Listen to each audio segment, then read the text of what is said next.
What's up, guys? This is Nate Harvey with elitefts, here with Gabe Rangel down at Lane Johnson's Bro Barn. And we're going to do a little tour for you guys. We'll start out over here, Tiger Belt Squat, with the custom seat attachment and handles. Gabe, what are some things you like to do with the guys on here? So, I mean, definitely a part of why we got it in here was a lot of athletes, especially at the pro level, are very weary of putting a bar on their back, right? And as a coach, you don't want to fight that. You want to be like, hey, let's work on form, which we had 2 days of really nailing down. But it really facilitates those guys that are kind of scared of that barbell. It gets them confidence. We get a lot of blood flow in it. For a work capacity day, we could actually do a lot of marches. We had Dave going over with the guys the benefit of using marches for some of our work capacity while still having some load on there. Great piece of equipment. For a speed dynamic day, we go ahead and throw the bands on it. And get some power movements out of it. Just an amazing piece of equipment we use a lot. Cool, man. And then next, we'll go right down the row. Next, we have something we don't see too often in an athletic performance facility. And I've often kind of questioned this because it makes a lot of sense, but we have a seated calf raise. So kind of go over why you brought that in. And so a lot of our linemen have weak feet, and ankle mobility is a huge thing that we always try to go over. This piece of equipment really makes my guys slam into dorsiflexion and have a huge range of motion in a plantar flexion.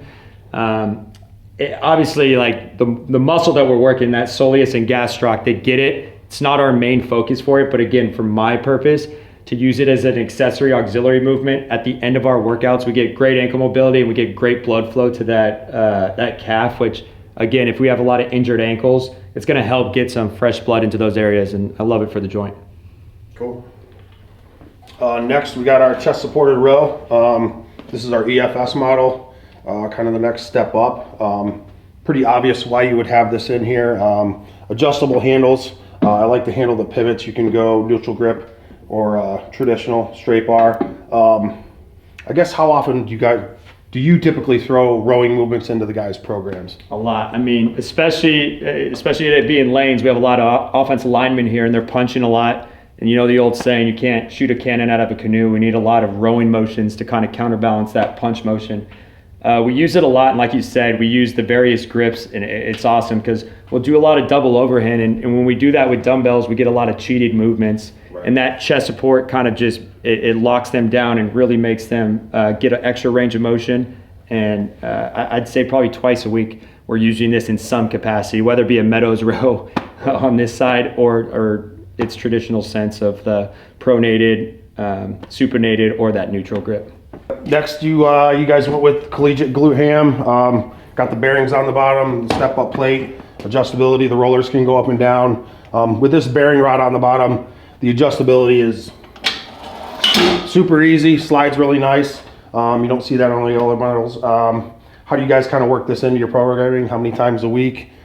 Sets, reps, kind of different things you do? Yeah, so I mean, a lot of my speed guys, we're going to use this a lot for that hamstring, and we have that benefit. And I've had other glute hams where it's moving around a lot, and you know, guys are a little weary of that. So I'd say almost every max effort lower day, we're knocking out some glute ham raises. We also flip around for some core on there, but mainly for hip flexors. A lot of our guys have weak hip flexors, and we really like that extension motion where they're really firing their hip flexors, and you can still use it as for hyperextensions if you go reverse on it. So I'd say we're using this probably twice a week minimum. Okay, very cool.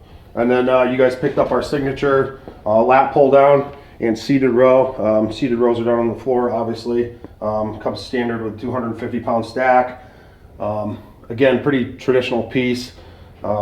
Any kind of maybe some different movements that you could have the guys do that typically, you know, was outside of the typical lat pull down or tricep push down? Yeah, so we definitely use this for a wide variety of movements besides our traditional lat pull down of our vertical and horizontal pulls.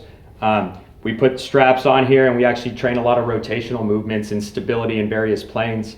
A cable stack, and especially in a smaller, I know we're blessed with a lot of square footage here, but in not like your typical sense team setting square footage, a dual cable it's hard to kind of fit in, and we pretty much can get everything done. A lot of the times we do it unilaterally, but we can pretty much do any type of push-pull that we need Right. with the single stack. And it gets away from having to cramp space up with a dual cable unit. Cool. So you can almost cheat a little bit. You can do your lat pull downs and everything because the weight's heavy enough, and you can still get away and do all the functional stuff Exactly, you need on yeah, it. it's perfect. It's awesome. Awesome. That's good. Way to think outside the box. All right, and then we had Collegiate power rack. Specs on this, our holes are 1.5 inches through the benching area, so you have greater adjustability with, like you got a lot of different guys with varying length arms. So one guy may have to half bench out and the other guy can barely get it off the hooks. You don't have that with those. And then you guys added in the jammer arms on the sides too. And then your bench you went with Collegiate. Adjustable with the spotter steps. You got some guys moving some heavy weight in here, so that's really good. Really big. Because what happens is you have to stand on the floor to spot those guys, and you're doing this, and your shoulders and arms get trashed. Big time. So with the spotter steps, you can kind of stand there and do a proper handoff for them and not kill yourself. Because we've been here this week and seen you moving plenty of weights around. Yeah. You're doing enough manual labor as it is. No, I think Elite's always been one of my favorite racks. It's sturdy. We beat this thing up. We do, you name it, we do it on the rack, and it's sturdy. It's never broken. And like you said, we're lifting some heavy stuff here, so we're completely pleased with it and loving it. Very cool, man. And then last but not least, we had our Pro model 45 degree back extension, extra wide plate so you can vary up your stances, give the guys a lot of variation, adjustability of the pads, going vertically on the ankles. And then here too, another little cheat code you guys can do. This thigh pad is extra long, so if you drop these all the way down, you can put your guys in and actually do kind of a modified glute ham raise. Yep. So there's kind of another hack. And then we got the band pegs on there as well.